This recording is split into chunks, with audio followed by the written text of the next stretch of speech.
We're continuing with C.S. Lewis, Book 3, and this is Christian Behaviour. And just to remind everybody that Book 1 was the right and wrong as a clue to the meaning of the universe, and Book 2 is what Christians believe. 3 parts of morality. There's quite a lot in terms of ethics, and from 2 old naval fellas, some kind of analogy to do with ships. Ah, didn't you love that? I did. I'll tell you what, mate, it took me back to being in the Fleetwork Trainer. You'll have to explain that one. The Fleetwork Trainer was all of these booths that you would go into, which was like the bridge of a ship. Yeah. And you would have projected, weren't they? They projected ships onto a screen. It was old style technology. Real old clanky for being wheels that you would turn and all the rest of it. And you'd have to manoeuvre your ships into various formations. And it was hilarious because 99 times out of the 100 you read the signal wrong and you'd end up in a totally flipping different direction. That's right. And somebody would scream at you for why you're heading off down on a course of 275 when you should have been 090. Are you sure it says starboard? Yeah. Yeah, exactly. You're going to port, you wretched. We had a yeoman there called Pete Lip, and it would be nice if he listened one day. Pete Lip, who used to call everybody a wretched and beastly boy, sending your ship to starboard when you should have gone to port. Yeah. Anyway, we digress.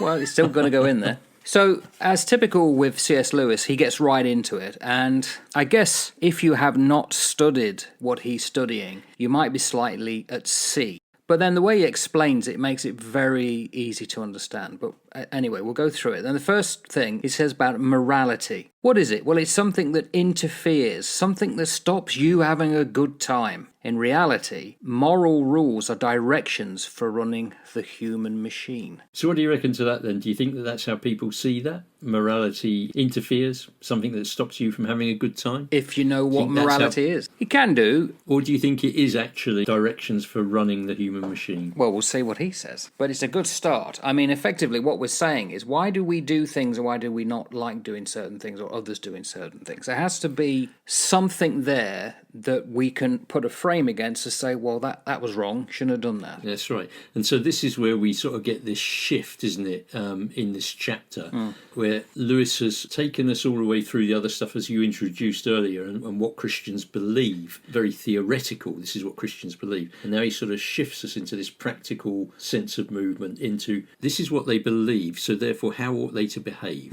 He doesn't use the word utopian, but he gets very close to it in what he says. So utopia is this sense that we can have the perfect ideal, but it also means it can't be reached. It is an ideal. And he says that moral ideals rather than moral rules are about moral idealism rather than moral obedience. We cannot achieve it. So these rules, this sense of obedience, yeah, they're there, but we can never get up to that mark. I think that's what he's saying. Do you agree? Yes, in the sense that we're stretching for something that we can't actually grab.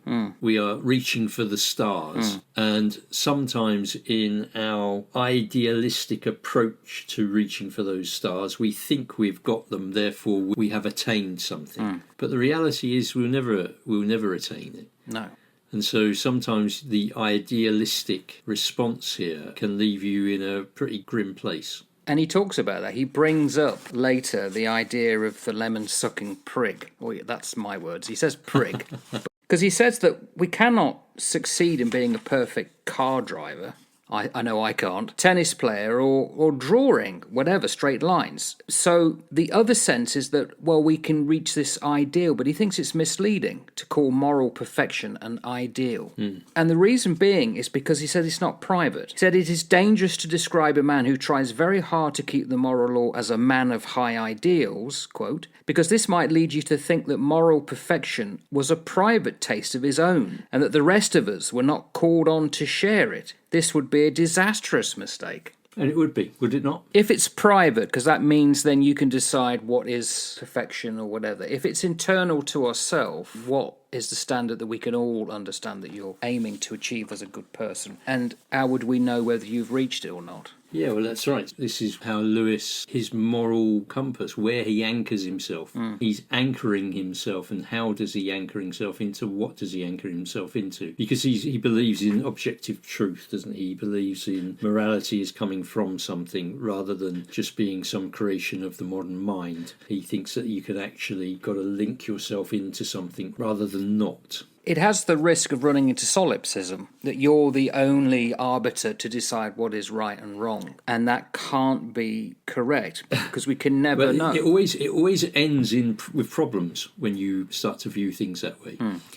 When you look at the story in the Bible as Israel has moved into the promised land and Moses has died and Joshua, who took up from him, has passed on, and then it talks about how Israel started to go downhill, and they started to go downhill because everybody did what was right in their own eyes.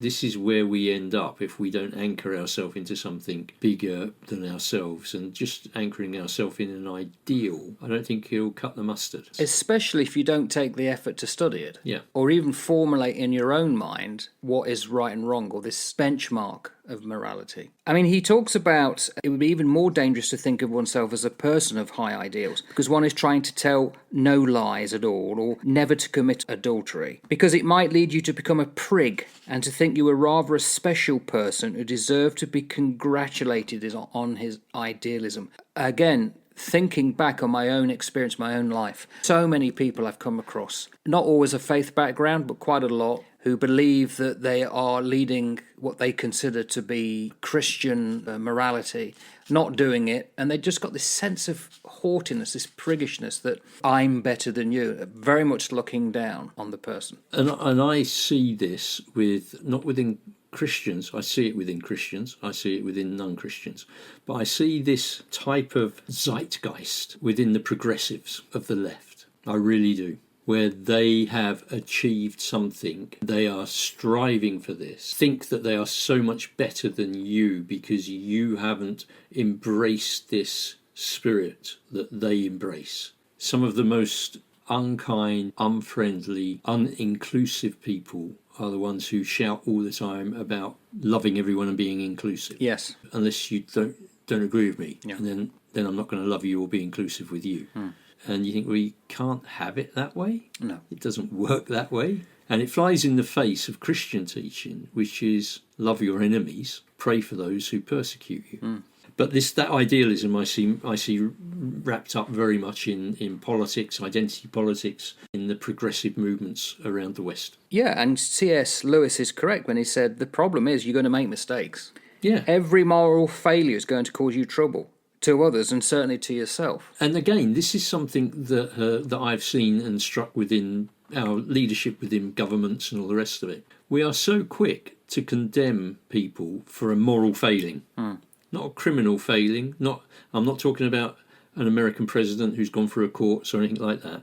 I'm talking about somebody who's just dropped the ball. They might have sworn at somebody. They might have stuck two fingers up at somebody. They might have had an extramarital affair. Whatever it is, a moral failing, nothing that they have done illegally, but then they get condemned by everybody for having had this moral failing. And you think to yourself, have you looked in the mirror? Have you actually looked at your own life to see what moral failings you have had? Now, your moral failing may not be the same as theirs, which then gives people the right to say, well, look at them, they're worse than me, because we grade it, don't we? Oh, that's a far worse thing than I did. I only slept with one prostitute. This person's slept with multiple prostitutes, type of thing. It's the whataboutism as well. Yeah. So I think that we do really need to be careful of that, and we need to watch how far up ourselves we get. Well, he goes on, and he actually says, he forewarns you, we're going to step further. There's two ways in which the human machine goes wrong. Now, just to set up here, it's pretty much group and individual that he's looking at. And he starts off with individuals, and he's using this metaphor now, ships, isn't he? They drift apart, or else they collide with each other, cheating or bullying the other when things go wrong inside the individual. So it's internal, external. Either you drift apart or interfere with another think of us as a fleet of ships sailing in formation. The voyage will be a success only in the first place if the ships do not collide and get in one another's way, and secondly, if each ship is seaworthy and has her engines in good order.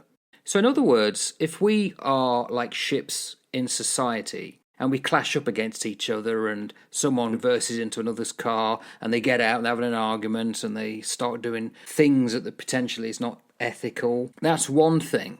But the reason being is because the individuals aren't seaworthy. Yeah, absolutely. This is a great metaphor, isn't it, that he uses, this illustration that he uses here. Moral life. Our whole moral life is like this whole fleet of ships which are out there on the Akin, and then they're trying to get into some sort of formation. And so there's got to be, between each of those ships, think of those little ships as individuals that are in the boats rowing along with it. They've got to be in harmony with each other, haven't they?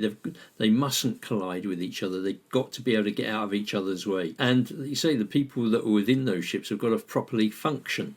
They've got to function well within each of the ships. So that means they have to be seaworthy. They have to be fit for purpose. They have to have all of their internal gubbings oiled and working in the right fashion. And they need to be disciplined.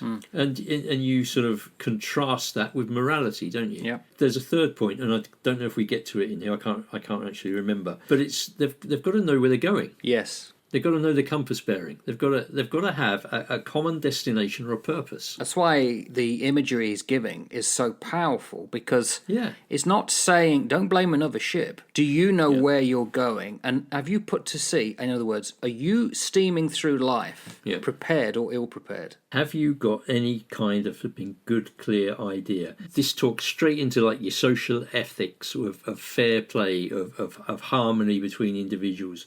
It talks into your personal morality of how you tidy up and harmonise things in your own individual life. And then it's that teleological, your ultimate morality, what human life is for, what's it all for, the general purpose of human life as a whole, which is where your compass heading is set for. What is your destination? Yeah. When I teach on certain things, I have a sort of 4-point thought that I will expand on, and it goes from origin, meaning, morality, destiny. So origin, where did you come from? Meaning, now that you're here, what does it actually mean that you're here? You've come from somewhere, but what's the meaning? Morality, now that you're here and trying to work out the meaning, what the morality behind it, how should you live? And then destiny, where the hell are you going? Where are you going? It sort of captures the 4 what I would say are key questions of life.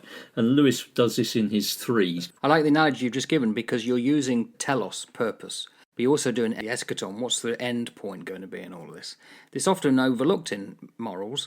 You know, what is the purpose of us being good? What's the end? And one of the things that he stresses in what he says here is that most modern people only focus on that first part, don't they? The harmony between ships, i.e., as long as I don't hurt anyone, it's all going to be all right. Yeah. But what they neglect are those inner dimensions. How do I properly function in myself?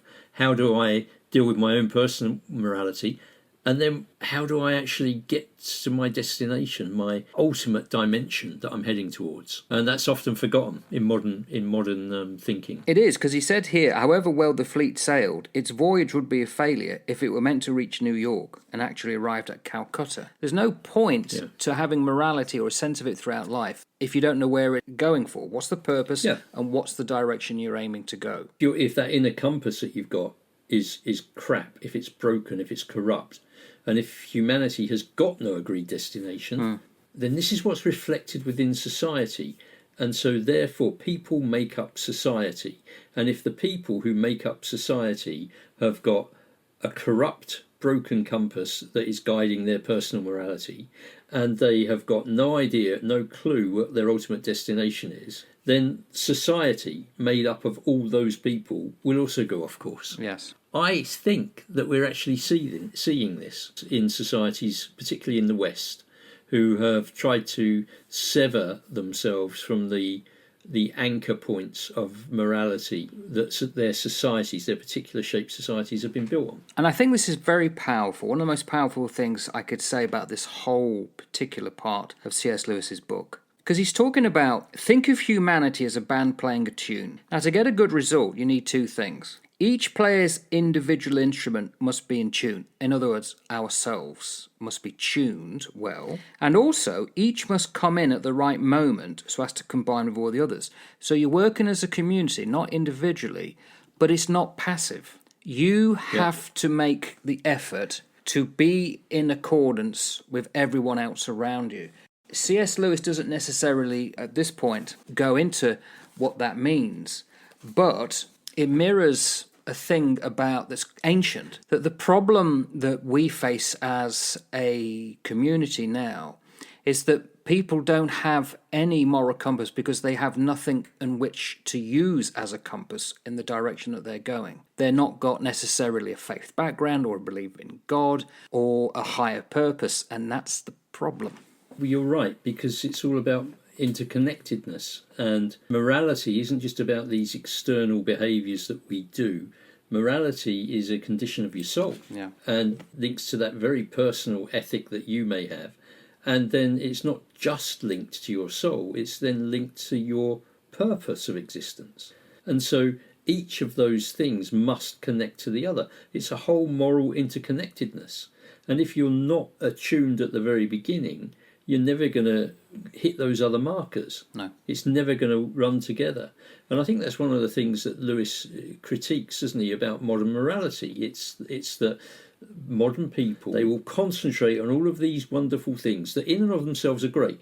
Social justice, fairness, but they will ignore their own personal virtue, and they will ignore the teleology side of it. And so without that moral integrity, without that really deep sense of what you've got going on inside you at that personal level, nothing in terms of a social system will be able to hold together. No. It just won't happen. I've been thinking a lot about this exterior to the book. I've got this quote. I'm not going to say who said it or where and when. It's this. And I bar you from the road that the witless wander, the splay-brained masses without self-direction, deaf, blind and astounded, the paranoid millions who compulsively confuse what is with what isn't, all of them moving on a retrograde road.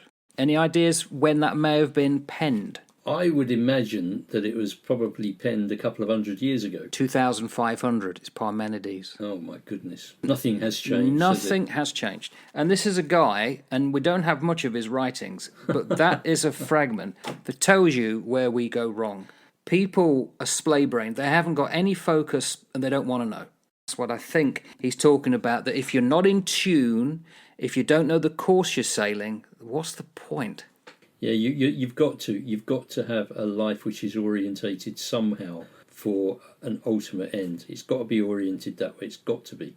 Now, for Christians, that is obviously repose or union with God in Christ. For other faiths, other beliefs, that will be something else. But I think you'll find that the majority of people who have anchored themselves into something far bigger and greater than themselves, outside of themselves, do better as a rule.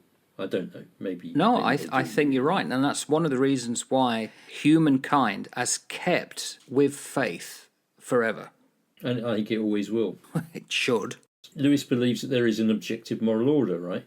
And so implicit in this chapter that we looked at here, is a conviction that he's got there that morality itself isn't just a human invention. It's actually part of the structure of reality. It's a bit like a natural law that reason can apprehend. Yes, and he talks about that at the bottom of page 67. He says morality is concerned with three things: fair play and harmony, secondly, harmonising the things inside each individual, and thirdly, with the general purpose of human life as a whole. What man was made for, that's the telos. What course, what tune, and I've written down, it's not man over morals, it's morals over man. In a modern context, we could look back to the two greatest commandments that Jesus talked about. Because the first thing you focus on is the exterior force that's beyond you, God, and you focus on that purely.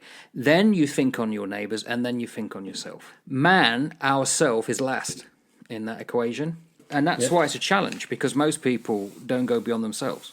God, others, self. Get the vertical relationship right, get the horizontal relationship right, and you come last. And that is so countercultural, isn't it? In a society where we teach that you are the centre of the universe, everything pivots and spins on you, everything is about you. This says, no, it's not. It's so not. You've got to get the right things right, in the right order.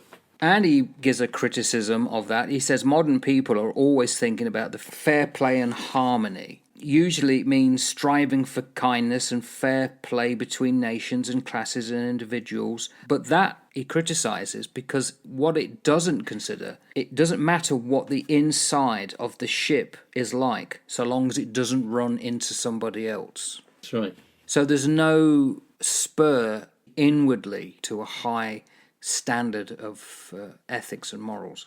Which can make you the biggest hypocrite walking, can't it?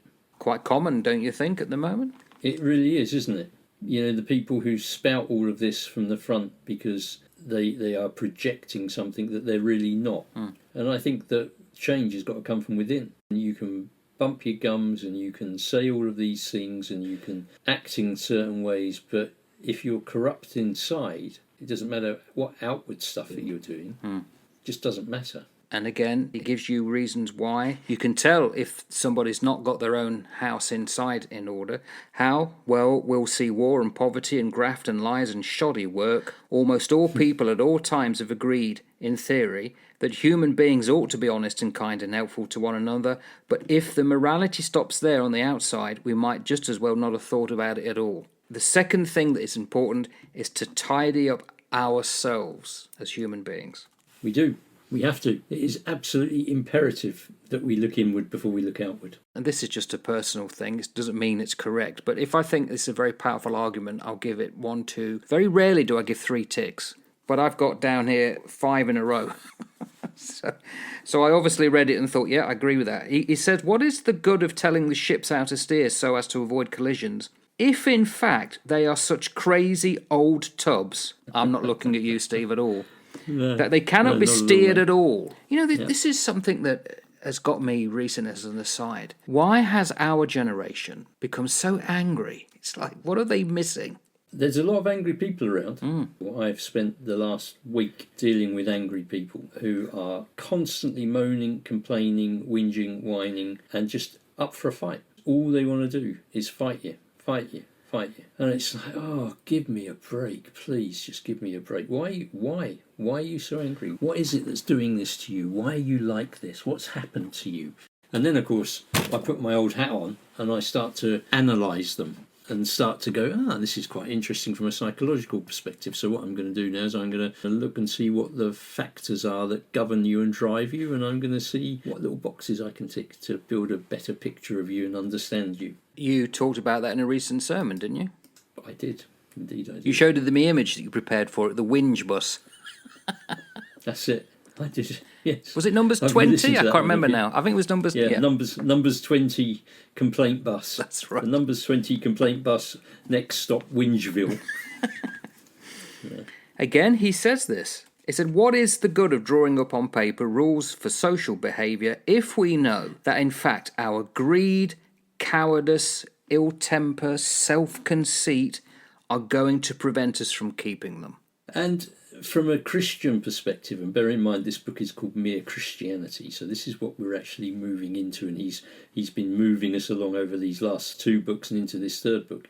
From a Christian perspective, that's what it's all about. Jesus says nothing that you put in your mouth will defile a man. What comes out of the heart that defiles a man, because the heart is the most deceitful of things. And so the Christian belief doesn't necessarily change the way that you act immediately, but what it does is it changes your heart attitude to the way that you act. So your heart attitude has been reorientated, making your focus towards God, to please God only.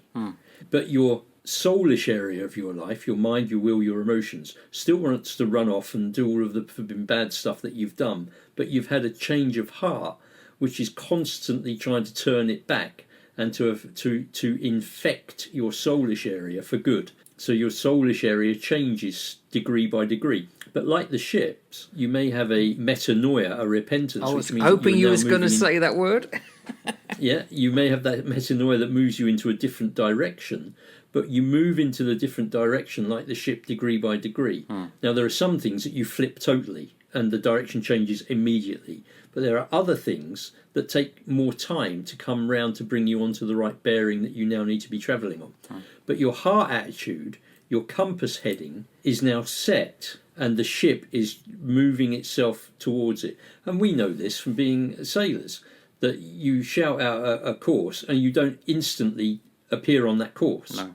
There's a whole movement as you move degree by degree to the new heading. And often across very bumpy seas. And often you get knocked back and you have to correct your course to get to the heading that you need to get to. And this is life, right? But your heart attitude has changed.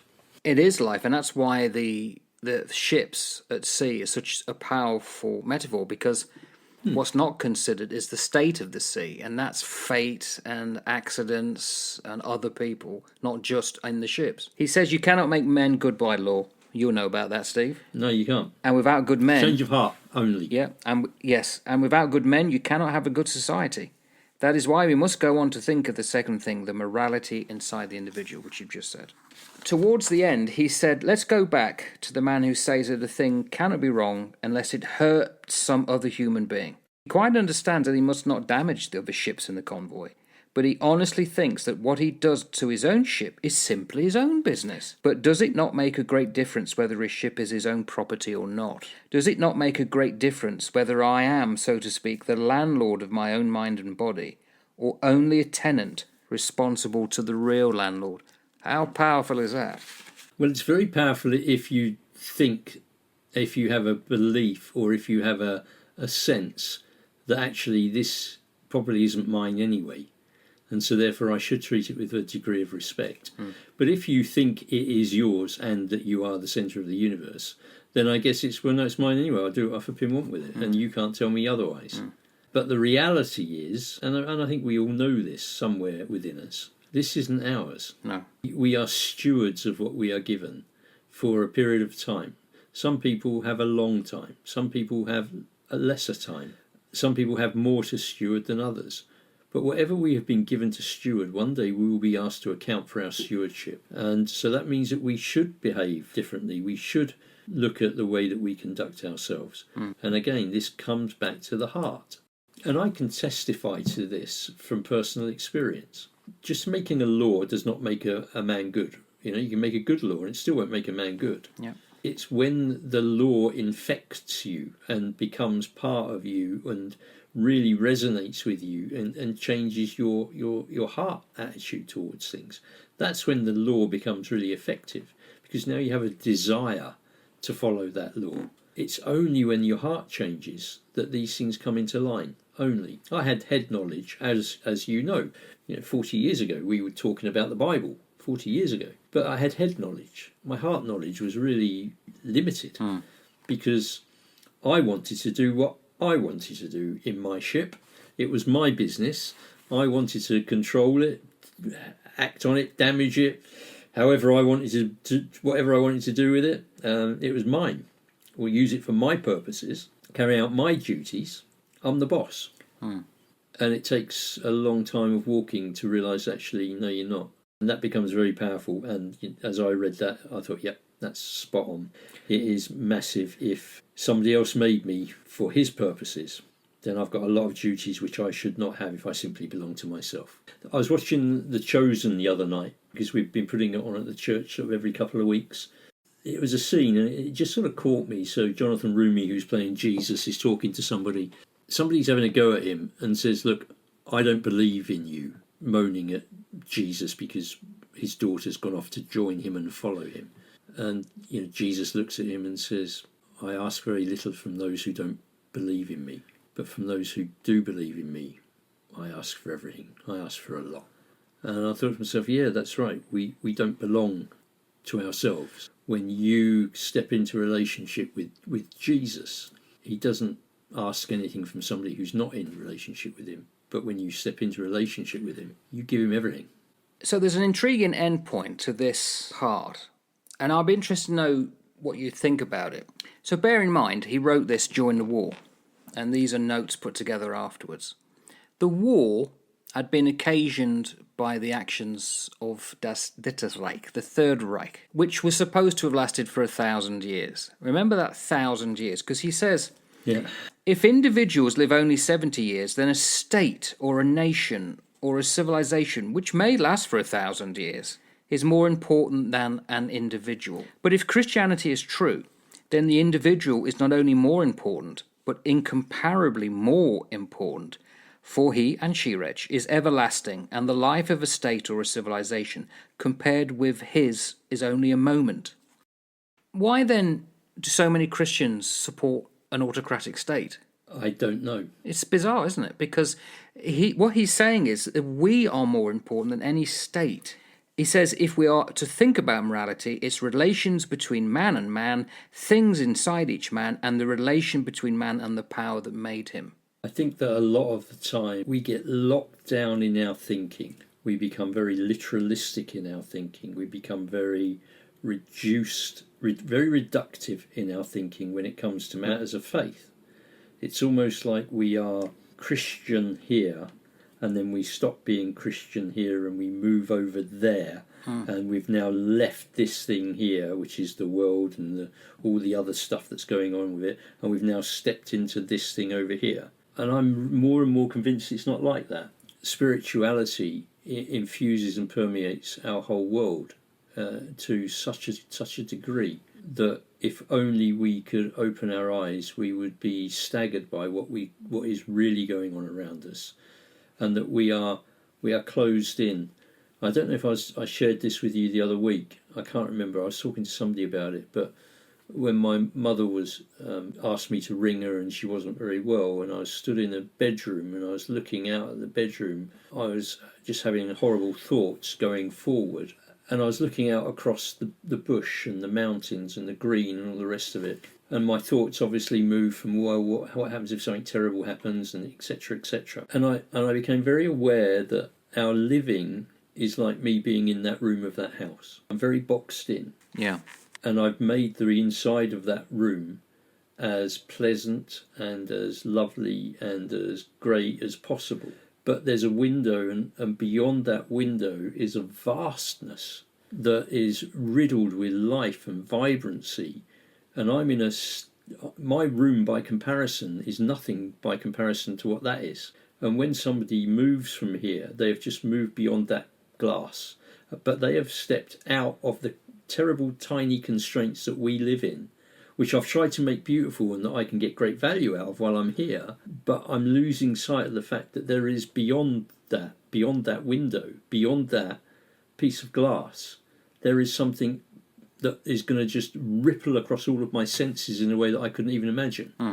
And I thought to myself, this is what it's like for people who have passed on. Yes. They have moved from this room, and they now stand on the other side of the glass, and they are surrounded by this incredible vista, whatever that looks like, whatever that's made up of. And they perhaps can see us still in this little box, looking out, wondering. And they're going, don't you worry, mate, don't you worry. This is a big thing out here, and where we are is good. So I don't know why we tie things down so much into the states and all the rest of it. I think that we just lose sight, mate. I think we lose sight of the scope of all of this. I'm very taken with a lot of the Orthodox teaching, the Orthodox Church teaching, that nobody really sort of passes away, that they repose, they go into rest. And I think to myself, I can. There's something that really resonates with me in my thinking around that it's a time of repose in an incredible land, whatever that land looks like, an incredible dimension. But it's also worth remembering, from a Christian perspective and a Jewish perspective, or somebody who's interested in Scripture, Genesis 1 tells you that this universe is made by God. And God saw, and God said, and God called, and God said, and God made. And at the end, and God saw that it was good. Hadn't turned to custard, wasn't turned into custard.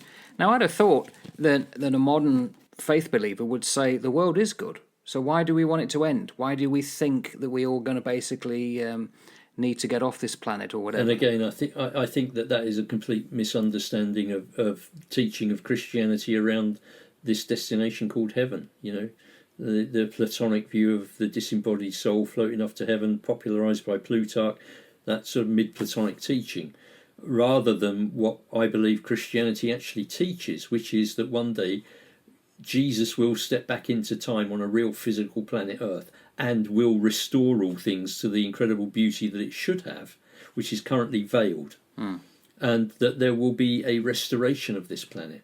Not that there will be a destruction of this planet, but a restoration, a resurrection of this planet. At the moment, this planet, Paul describes creation as being like a woman in the pangs of labour. The thing's growing inside her, and she may look beautiful as a beautiful pregnant woman, but one day she's going to give birth, and the birth is going to be what it's all about. And the world is just in the pangs of labour. So it pants, it groans, it cries, it weeps, but it is going to produce great joy, because that's what a baby is, great joy. And the world will produce great joy because God said it is good. Yeah. And it's his. Yeah. It's beautiful. And so I think that it's this teaching that we picked up from the Middle Ages. It's not rooted in scripture. It's not rooted in Jewish belief. It's not rooted in early Christian belief. And we have had it popularised in American evangelicalism, which has gone around the world before the truth has had the chance to tie its bootlaces. And what we have done, to wrap that up, is we're looking at Christian behaviour, and of course that's apposite to what C.S. Lewis is talking about. The 3 parts of morality, a very, very deep, interesting segment there. Very well written, very well considered. Beautiful analogy of the ships at sea. Yep, morality begins within, self-governed soul, rightly ordered toward God. Yeah. Compass heading. And radiates outward, then in social harmony and the fulfilment of human destiny. Thank you for your time. Lovely conversation. I love this book. And the next one is Cardinal Virtues. As opposed to the cardinal sins. Yeah. Very good, mate. Catch up with you later. Yeah.